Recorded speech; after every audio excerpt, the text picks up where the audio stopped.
Mr. Krypto, who has like the best name ever.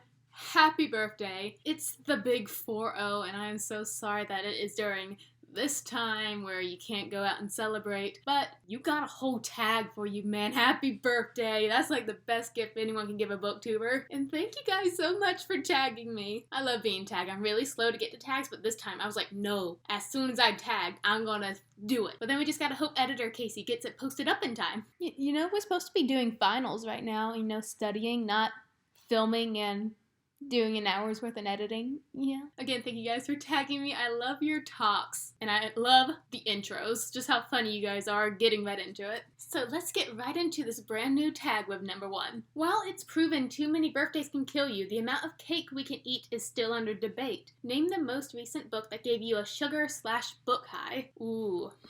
You know how with like a sugar rush, you go up, then you crash? I'm reading a book right now, which is like a booktuber book. The BookTube book, Because You Love to Hate Me, that was made by a collaboration of booktubers and authors. But some of them are good, some of them are awful, and most of them are awful. So my sugar rush is like this. I'm not happy or sad. I'm just, where am I? I love the cover, even though I hate like this giant chunk of text because I just want to like shift everything up a little bit. But it is a collection of short stories, and a bunch of them are just ending so short that they don't even have a chance to be good because that character development just sped off. But there are some gems in it, and so you know how like sugar is usually kind of small, like a candy bar or a piece of cake. In between all this sauerkraut, there's like a little Snickers bar, and that's the high. The problem is I gotta dig through the sauerkraut to get the Snickers bar. Number 2, sometimes we get older and wider, because of the Snickers bar, instead of older and wiser. Name the longest book you've ever read.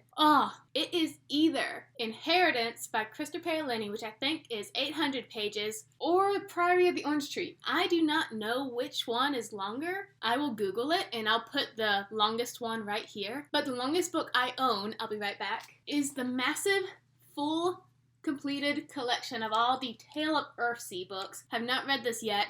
I'm waiting for like the specific mood to hit me. This is 950 pages. In this book, it's usually $60. Woo. But I got it for a special day called Penny for a Page Day. So I got this for $10, and that is a good deal. I got this book mainly because of the anime movie it was made from, and it has lots of dragons, so what more could I ask for? Number 3, the best part about pictures is that they're always a younger version of you. Name a book that you enjoyed more the first time you read it than the second. That has never happened to me. I think this is the one prompt in a tag that I finally met that I can't answer, because I usually don't reread a book if I don't like it. And all the books I do read are the best books ever. As you get older, you must learn to never skip a bathroom break before jumping in a car ride. That applies to any age. Name a book you read in very few sittings. There is one book that is super tiny but has an incredible long name. Let me see if I can do it right. And the way back home in the morning gets longer and longer, hopefully. It's by Fredrick Backman. It is about a granddad who is dealing with, I believe, dementia or Alzheimer's. Am I saying that right? His memory's going. Reality is very hard to grasp onto. And it was only like,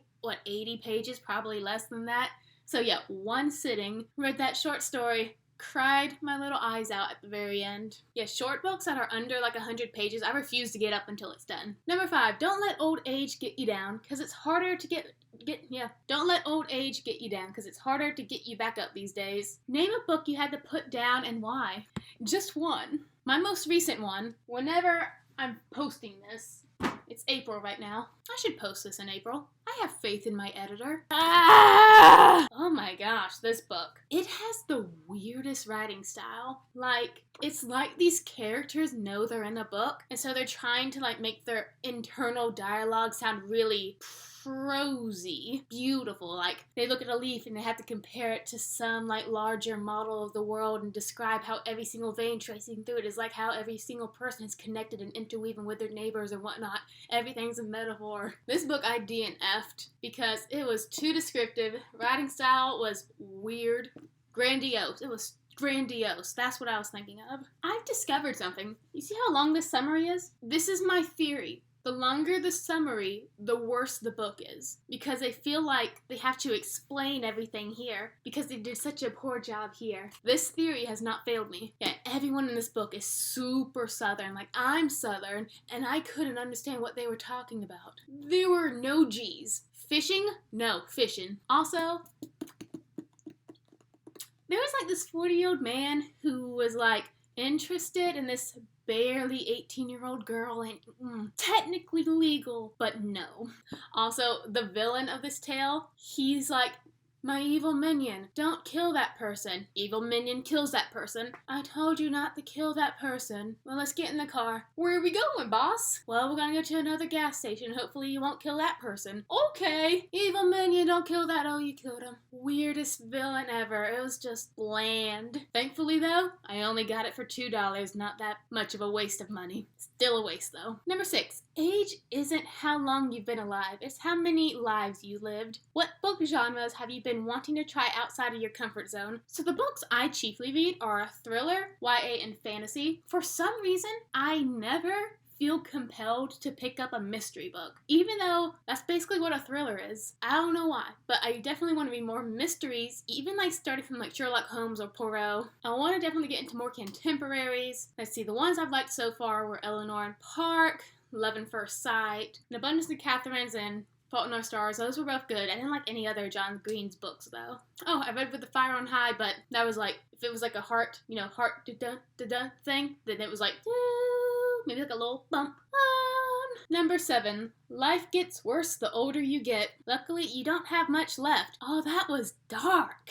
Name a book that slowly turned sour for you, but you finished anyways. Were you glad you stuck it out? No. It started so good, but then he just had to ruin it with the shock value. Number 8. Peer pressure seems to decrease as you get older. Where did all your friends go? Name a book that you checked out because of peer pressure. Were you happy to have tried it? I was living in a dorm, and one of my neighbors, who noticed that I was a reader, she's like, Casey, come into my room. So I followed her into her room, and she handed me a stack of books. 4 books. They are the Fallen series. She said, Casey, you're gonna love these books. It's got the angsty dark dude. It's got the angels and the demons. I was intrigued, but that started my infamous love-hate relationship with angel books. It has everything I want in them, but they always turn out bad. Was not happy with that book series at all. So many plot holes you could have driven a semi-truck through. Stacked 18 feet high with elephants. How tall is an elephant? Because if it's only 18 feet high, that might only be like 2 elephants. Stacked 800 feet high with elephants. Did not like that. But in the same dorm, I had another friend. She made me read. Well, didn't make me read. She let me read The Help. This book was so funny. I loved it. I actually saw the movie before I read this book, and they were both great. And number 9, friends don't let friends get older alone. Tag some people. I'm going to tag 2 channels that you guys should definitely check out. Spinelli Speaks and Alicia Constanzo. Am I saying that right? Definitely check out these 2 booktubers and author tubers. You guys will love it. Super funny, super sweet. And we can all just grow old together. Just think about it. 30 years from now, we'll be like a mess of wrinkles, still booktubing. And I'll tell you all about my latest read as I gingerly knit a pair of socks for my grandchildren over the crackling flames of the fire by my hearth. Happy birthday, Krypto!